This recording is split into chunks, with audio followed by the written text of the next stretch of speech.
why those type of men tend to get women, those are certain type of women. And I honestly feel like a lot of those women didn't have a good example of a masculine man in their life. So they think that is what a man is supposed to be, or that's the example that they had, and that's what they go after until they realize that that's not exactly what they're going for. Did you want to finish that up? What you had going on? No, I wanted to see if we could at least come to an understanding of what masculine was. But as we kind of went ahead, I saw that it would take a lot to kind of to Kind of pull teeth, right? yeah, it would take a lot to kind of at least understand the way she's thinking. So that would just be a whole conversation to kind of get to the bottom of that. So I just left it alone. I mean, that's really. So let me ask you that. I have another question that I do want to ask. Do you think that women confuse toxic behavior with masculinity? I think a lot of okay, go ahead. Sometimes. Okay, go ahead and explain. Me? You can, yeah. That's fine. Okay. I feel like sometimes they do, because it's like, okay, well, some things that you would consider masculine, or no, not even, some things that I would consider toxic may not necessarily be a masculine trait. It could just be the fact that he's being toxic. Like, for instance, I have a friend, I don't think she's with this guy anymore, but he was very possessive over her, very controlling over her, like certain things she just could not do. And at the time, she was like, yeah, he's like a manly man, like, he's just not going for that. Okay, great. But at the end of the day, we realized that he was not just masculine as she was, trying to perceive him to be. He was actually very toxic. It was a whole situation. I'm not gonna divulge too much information on that, but yeah, it was toxicity, not masculinity at all. Right. The reason why I asked that is because I feel like there are plenty of women who sometimes describe masculinity, but a lot of the traits that they are attracted to are inherently toxic. Do you think there's some truth to that? Ms. Pearl, Traits what you such got? as Like, all right, so then there's the thing where there's masculinity, right? And then there's hyper masculinity, where dudes just got to be broad, just got to be loud, just got to be violent. And the bad boys, right? Women are attracted to the bad boys who are doing things that are just over the top sometimes. Those particular men generally don't have an issue attracting women. yeah, I can't speak for other women. I can only speak for myself. That's never been my kind of thing. So, maybe, I mean, those kind of men don't have a problem, attaining women, because they are over the top. They are willing to chase you down and pursue you, more than maybe the average man. And I think a lot of those men are compensating for other things, but I was gonna say, because, and this is like today's point. She makes this joke. She thinks like this whole, yeah, I like this bad boy, the street dude. But I think almost like to what Toy's point is, like a lot of times the masculine man, right? They attract or go after the feminine woman. They're not going after another masculine woman. They usually go after the one that maybe all the guys might like, or the around the way girl, that type of thing. The one who's more like wholesome. Wholesome.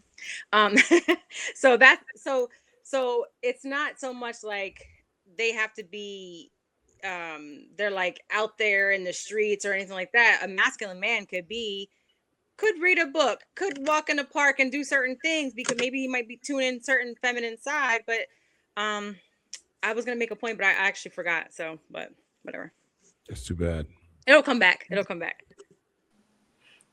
I think there's a huge difference in the different things we're talking about. So, like masculinity, being someone that's in the streets or being someone that's toxic, is three different things, right? Like, I feel like masculinity is more of a presence. It doesn't have to be said, or it doesn't have to be loud.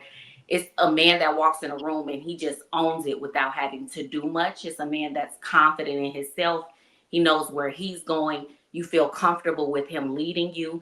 He doesn't have to talk down on you for you to listen to him. It's just an energy. that comes off of a man. And I think the problem, in going to your question, Trev, why those type of men tend to get women, those are certain type of women. And I honestly feel like a lot of those women didn't have a good example of a masculine man in their life. So they think that is what a man is supposed to be, or that's the example that they had, and that's what they go after until they realize that that's not exactly what they're going for.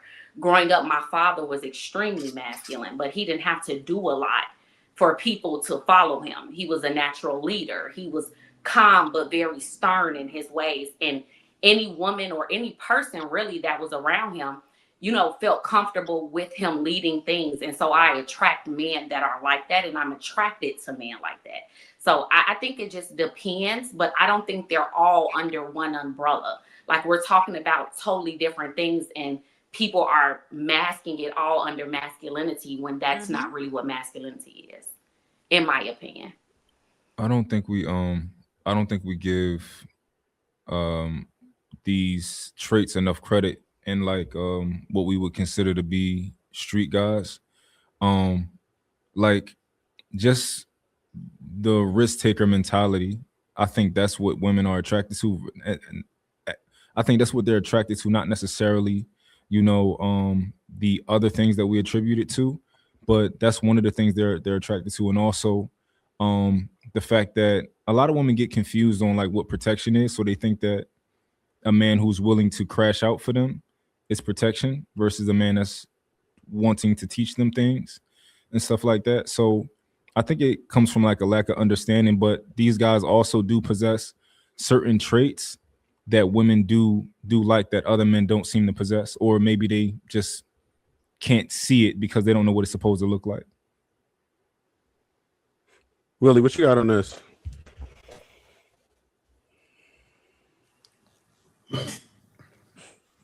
I don't think that I'm in a position to give too much pushback about what masculinity is to women. I mean, if you're asking us, I mean, we don't talk about this ad nauseum, but everybody defines masculinity how they define it. So, you know, I'm not going to push back on that part. Listening. So if I were to ask you if you think that a lot of times women, particularly when they're younger, do they mistake hyper masculinity for masculinity, or where a lot of that is performative? No, I don't think that when women are younger, they even care about that. They just care about the basic attraction. No, they're not worried about the masculine. They're just worried about who they're attracted to, who their young girl hormones say I should give some pussy to. I don't think they care about masculinity at all.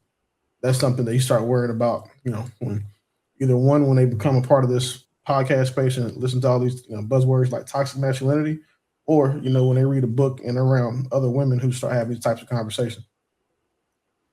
I agree with him. You know, I agree with him. How many True. men you know that just were like, you know what, man, I'm gonna go out here and just do some masculine shit, and because they were thinking about being masculine, they were just behaving in a way that they saw other people behave in. They they get the same result they see other people getting. So if you saw a guy who was getting women, you went and did the things that he did to get women. Like, it's just monkey see, monkey do. You imitate what he emulated. It's not anything deeper than that. We don't start talking about masculinity until we're having these types of conversations when we're older. I know we don't talk about it, but I'm trying to think, like, are they not necessarily worried about it, at least subconsciously, do these things not attract them? Like, I don't know. I think these things do attract women, like masculinity. I think, when they're younger too. I think, like a guy who can fight, or a guy who like a woman thinks can protect her. I think women are attracted to those things when they're younger. I'm not arguing with that, but what I'm saying is that they're not thinking about those things being masculine while they're attracted to it. Like, for me, I just grew up to be like my daddy. Like, my daddy's the most masculine nigga I knew. He raised me, so I did what he did. I saw my dad have a bunch of women, saw my dad get a bunch of money. I started doing those things, and at my level, at my age, had these similar success. As an adult, it's the same thing. I imitated what my father emulated. I never was worried about it being masculine. I was more concerned about the outcome of what it is that I wanted to get and how I could achieve those things. And the parallel is, yes, that a lot of things that I had to do would be masculine. And we consider being masculine, right? That's fine. But not very many people are thinking about that. Like, oh, I have to do this because it's the masculine thing to do. I have to do this because it's what I've been shown to do, what I've seen done, it works, and that it will get me closer to my goal. I don't think that masculine men think about being masculine at all. If any dude is, the only people thinking about being masculine are like studs and gay dudes. I got a question. What do you think about men who don't have a father in their lives?